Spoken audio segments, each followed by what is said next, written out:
Goeiedag mense, dis Christo hier so vir Sealant. Ons is weer in en om die huis, DIY, doen it yourself. Hier op jou stasie 101.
Ons gaan die Max Power foam gebruik en ons gaan al die grooves, gaps, gate, enige probleemarea wat daar is, gaan ons uit 'n foam en dan gaan ons dit net afsny vlak. Shield 2 laag op met die insulasie gesit. Kom ons gaan weer terug na die insulasie toe. Kan die krake sien daar. Dit kom soos druk, maar hy's vol krake en barste.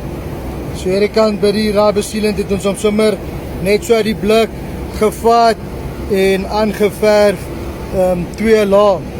So kom ons kyk hier, ons gaan eens 'n bietjie nader. So hy het al daai dele uitgevul. Kyk hoe fleksibel is hy hierso. En ons druk nogal hard. So ja, hy kan heelwat nog 'n paar jare bysit. As jy nou hierdie bo oor die insulasie verf, spesifiek as jy nou 3 lae opsit, kan jy vir jouself net dink, sal ongelooflike goeie en sterk finish wees. En hier kan jy sien, ewen die kabel is geseël, so die water en alles is nou hier geseël, sal hier inval en dan sal dit net weg evaporeer. Goeiedag, is hier so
Hier vir Rubber Sealant. Ons is weer in en om die huis.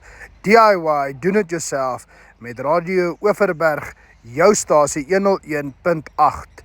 Hierso gaan ons 'n asbestos dak doen vandag en ons gaan jou wys hoe om asbes te behandel en te repareer met Rubber Sealant.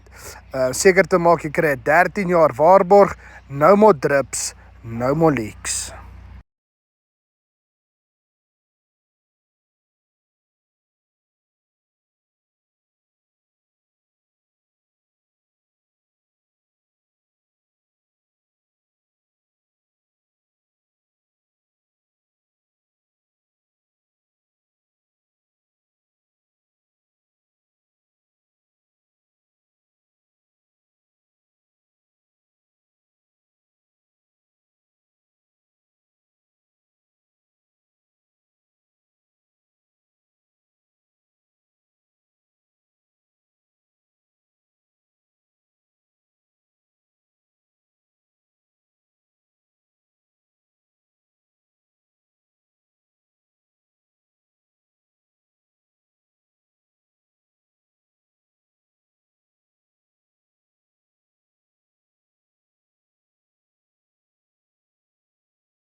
So dis altyd belangrik om evaluasie te doen. En die belangrikste element is wanneer jy 'n dak doen, is om alles te verwyder wat tans nie werk nie. Al die losdele, membraan, torchon, pap en lap, haal alles af wat tans op die dak is. Gaan terug na die basis toe, want dan weet jy dit word reg gedoen. So die volgende stap wat hier gaan gebeur is om die Max Power Foam te gebruik. Al die gape, al die gaps, al die grooves, alles uit te foam. So wat fantasties is van die Max Power Foam is, soos die sheeting hierso,